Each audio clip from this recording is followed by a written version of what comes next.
Okay, thanks again. Hi. So I'm Martin Kallstrom. I'm the CEO of Twingly, which is a search engine for blogs and microblogs. I want to talk to you about how I see the real-time web affecting my personal life and probably your personal lives. Because there's a big transformation going on in our society that is driven by technology, but also driven by our basic needs of communicating with each other. Almost to the day, 10 years ago, I was going home from work. I was then living in Tokyo, and that day was, if you remember this week, probably Wednesday for most of you, there was a terrible, terrible weather. It was snowing and really chilling to the bone, and one of the reasons it was so chilling was that we expected it to be warm. And this day, 10 years ago, going home from work, I came to the train, to the platform where my train was supposed to take me home, and it was completely empty of people except for one Japanese girl sitting there shivering in the cold. I had a big coat on and I was freezing as well, but she was really, really lightly dressed. She had a short skirt and a really small top and jacket on.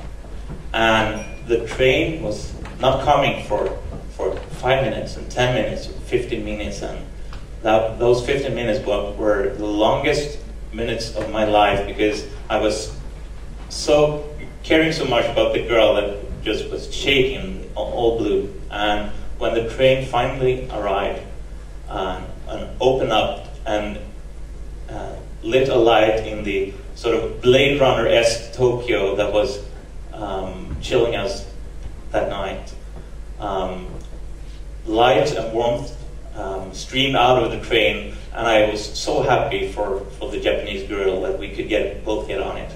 But when I turned around and looked for her, she's still on that cold bench, looking straight into my eyes for the first time during those 15 minutes we shared there. And she was looking to me with her eyes filled with tears, and as the doors slid to a close, she blinked and the tears are streaming down her face. And I realized that she wasn't waiting for the train. She was waiting for someone to come with the train. And at that moment, I felt more futile, more powerless than I felt my entire life. And that's probably why I still remember it to this day. And that day, for me, it's a symbol of a moment when I felt that there was very little I could do about the situation, very little value I could bring. I was raised in a family where my parents moved me and my siblings. When I was 5 years old, I was part of the most brave startup I've seen in my life. My parents moved from Eskilstuna to Femsjö, which is a village of 100 people. And as I was sitting in front of the moving van all the way from Eskilstuna, and the road got smaller and smaller and smaller, all the way down to when we arrived in the village. And this is amazing, Google having a satellite image like this, of this small village. And this is only our part of the village, but this yard here, as you can see, with this farm, I spent 10 years of my life. And for my parents, those were the hardest and happiest 10 years of their life. Because in this startup, there was no financing. They were bootstrapping from day one, and they had to be cash flow positive because their children depended on it. We were living off of nature, and it was only what nature could bring us that allowed us to survive. And that feeling of being left to the elements of nature is what we have experienced this week with volcanoes dropping, not literally dropping, but putting planes on the ground, was our lives every day, because the entire economy of this startup I was part of was depending on what the nature brought us every day, and the weather, and we had to survive throughout lots and lots of efforts, and that's where I think that I got my sort of entrepreneur mind. And what I really see when I'm running my company today is that there's no place of being problem focused. You need to be solution focused, and it's similar with a lot of stuff you see on the web. And these are pictures from a blog called ThereIFixedIt.com, and I encourage you all to visit it often, because there's so many ingenious solutions there, and you really have to look at it as like a catalog of solutions, because the editorial staff running this blog, they bring up pictures to ridicule because they are viewed as a failure, and the failure basically is very amusing to a huge audience. But if you look at the pictures from a solution-oriented mind, what is the solution here in this picture? What are they solving here? You can look at a failure, but it's really a solution to the problem they had, and it's really ingenious. So I'm really happy following this blog, and I really recommend it, ThereIFixedIt.com. So, going back to running my company, I also practice Aikido, which I've done for I think 14 years now, and it's a really excellent way of experiencing focusing on the solution to a problem and not focusing on the problem. When you practice a martial art, you have people coming at you screaming and hitting you, and you have to deal with it right now without even thinking, and getting into your backbone the idea of focusing on the solution to a problem. And how does this relate to sort of the real-time web, to Twitter and Facebook and so on? If you look at what happens what has happened the past couple of years, is that more and more of our everyday conversations are moving online. And what this means is that we are no longer alone with our problems, our sorrows, or our desires. We can go out there and share them, and we can care for each other. When I lived in that village, Femkö, 100 people, and I moved there, there was one boy. I was 5 years old. There was one more kid in my age, and I was lucky there was one more kid in my age. We didn't share a single interest. He was young, 1 year old. He was really interested in motorcycles. I couldn't care less about motorcycles. We became best friends because there were no other kids there. And the reality today in the cities we live in is that kids can live among thousands of people and not being able to connect to even one of them. And I think that's the reality for tens of thousands of people, of kids in Sweden today. But with the advent of the internet, they can find friends. And if there had been a real-time web when I was a kid, I probably would have had a lot more friends, even though I lived in that village. And today, when I'm grown up, I have lots of friends that are willing to move out to the countryside, that doesn't feel it as becoming isolated, because they still have the community on the social web. They still have their friends on Facebook. You can raise your kid living 50 kilometers from the city, but staying in touch with your friends and always feeling the support of your friends. And that's an amazing quality of the social web. And we really see a huge transformation of our society, and there's still people that are not able to be part of that society.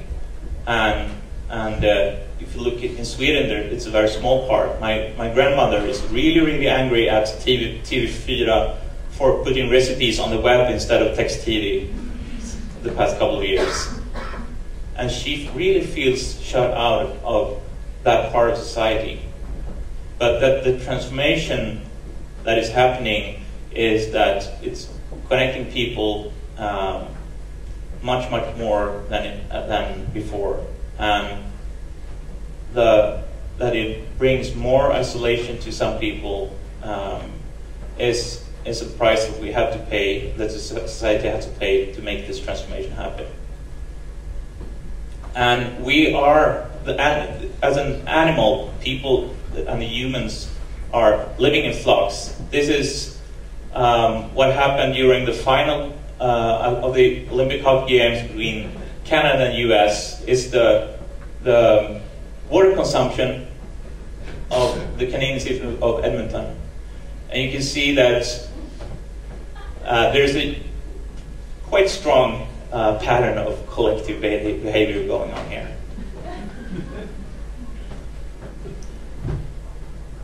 And in Twin we try to build solutions that allow this collective behavior to happen, but to connect people while it happens, to allow people to have a social experience when they experience these events. And here's, for example, this Canal Fam that has a product called Twin Live running side by side with their direct broadcast on the web. And it's also a very powerful tool for enhancing the experience of people coming to events like TED, or in this case, Aftonbladet's bloggpriset. Tokyo is a city that looks a lot like Blade Runner, the movie. And I don't think it's a coincidence. I think they modeled Blade Runner after cities like Tokyo to a very large extent. I don't know if all of you have seen Blade Runner or remember what the movie is about. In very short terms, it's about the hero of the movie going after and killing replicas, androids. And it's not like Android phones, but it's actually androids that look a lot like humans.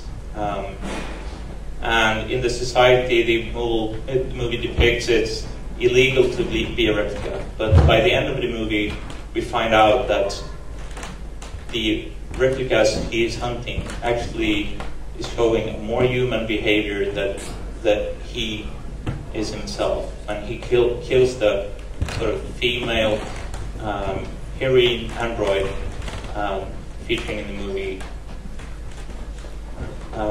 The male android also featured shows the same signs of sorrow as a human would.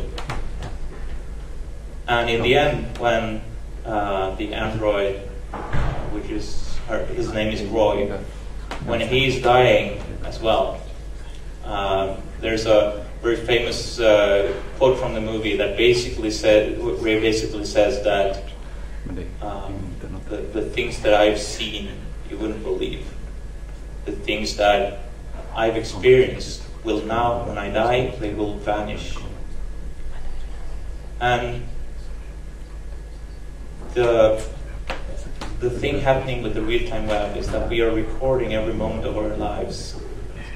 I have one of the more transforming events of my life was sadly when my father passed away when I was 22 years old. It was 13 years ago now.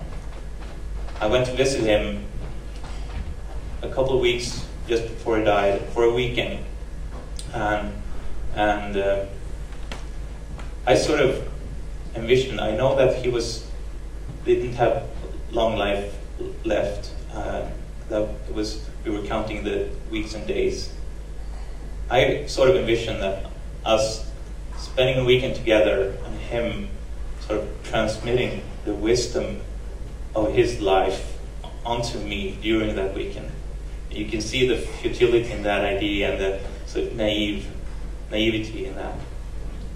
And I realized during the weekend that all we could do was have breakfast together, sit and talk about the weather, look through the windows, have lunch together, and just spend the day together.